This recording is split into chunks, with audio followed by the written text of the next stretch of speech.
大家好，我叫李啟達，廣東人。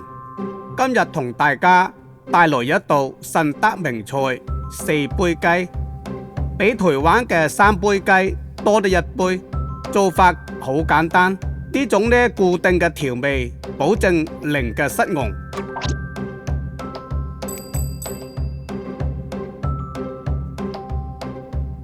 四杯雞，首先要選1斤700兩左右嘅三黃雞，雞洗淨後斬去雞腳同埋雞屁股，烘乾水分備用。生薑、乾蔥頭切片，蔥同埋香菜切段備用。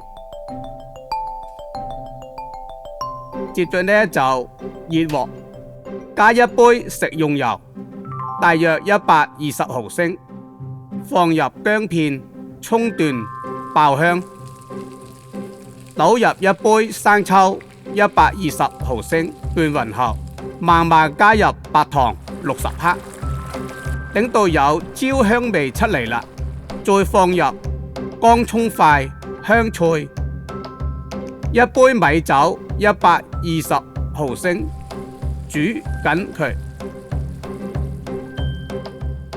然後喺鑊裏放一塊竹網，將個雞放喺中間，舀上個醬汁，避免直接捉到鑊底黏鑊同埋燒焦。蓋上個鑊蓋，中小火燜煮25分鐘左右，期間要翻轉雞身。再次舀上個醬汁，令其上色入味。好，時間快到啦，我哋用1根筷子插一下雞腿，如果有血水冒出來，就證明仲未熟透。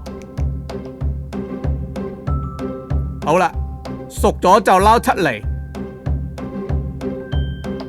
稍稍咁放涼，然後就斬件，因為熱嘅時候容易破壞個雞皮。將剩餘嘅醬汁加熱到濃稠啦，淋上雞肉身上，香氣撲味嘅順德四杯雞咁就做好啦。